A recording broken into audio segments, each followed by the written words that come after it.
The neural shackles burned against Commander Rebecca Torres's wrists as the Galactic Council guards led her into the Great Assembly. 3,000 alien representatives filled the amphitheater, their various optical organs focused on the lone human in chains. The crime: destroying an entire Vorthack fleet in violation of 17 separate treaties. High Arbiter Kex Theta's tentacles writhed with satisfaction as Rebecca was forced to kneel. The Vorthack delegation clicked their mandibles in anticipation. They'd orchestrated this perfectly, a public humiliation of humanity through one of their finest officers. "Commander Rebecca Torres," Kex Theta's translated voice boomed, "you stand accused of using prohibited quantum weapons against civilian vessels. How do you plead?" Rebecca raised her head, steel-gray eyes scanning the assembly. "I demand the right of truth." Murmurs rippled through the crowd. The right of truth was ancient law. Any accused could present evidence directly into the Council's collective consciousness. It couldn't be edited or falsified. It also couldn't be stopped once initiated. "That is your right," Kex Theta said smugly. The Vorthack had destroyed all evidence. There was nothing she could show except her own guilt. Rebecca smiled. "I'll need my chains removed. The neural interface requires direct contact." The guards hesitated, but Council law was absolute. They deactivated the shackles. Rebecca stepped toward the central consciousness node, rubbing her scarred wrists. "Before I begin," she announced, "I invoke subsection 9 of the Consciousness Sharing Protocol. All present must remain connected until the evidence is complete." Kex Theta's satisfaction wavered. Subsection 9 was rarely used. It prevented anyone from disconnecting once the neural link was established. But refusing would suggest they feared the truth. "Granted," he declared. Rebecca placed her palm on the node. 3,000 minds connected to hers. The first memory flooded through Vorthack civilian vessels approaching the human colony on Proxima 3. The colonists' desperate transmissions for help. Then the reality: weapons pods hidden in grain shipments, biological weapons designed to target human DNA specifically. Children dying in their parents' arms, their bodies liquefying from the inside. The assembly tried to disconnect. They couldn't. Rebecca's memories continued relentlessly.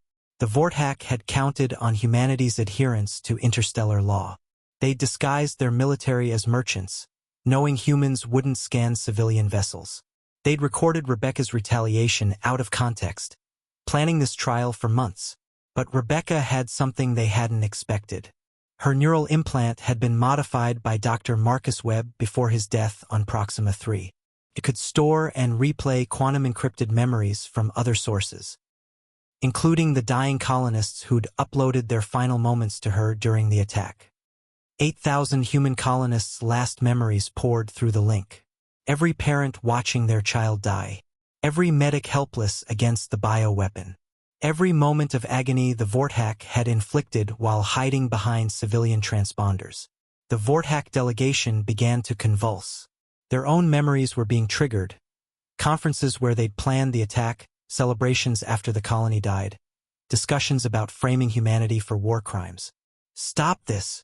Kex Theta screamed. "Subsection 9, Rebecca said calmly. "No disconnection until evidence is complete." She pushed deeper, sharing humanity's classified files through the link.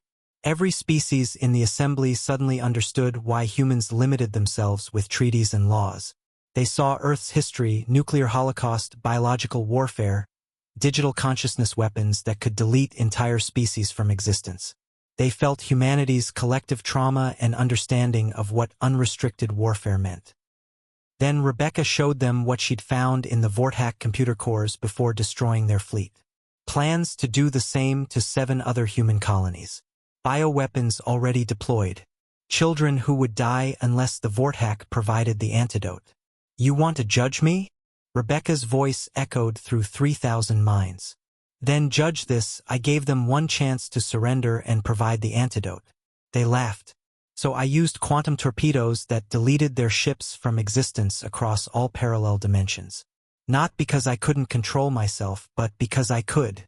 Because I chose to end them utterly rather than let them murder more children." The neural link shattered. Representatives collapsed throughout the amphitheater. The Vortak delegation lay still, their minds overwhelmed by the horror they'd inflicted reflected back at them. Rebecca stood in the center of the silent assembly. Humanity follows laws of war because we know what we're capable of without them.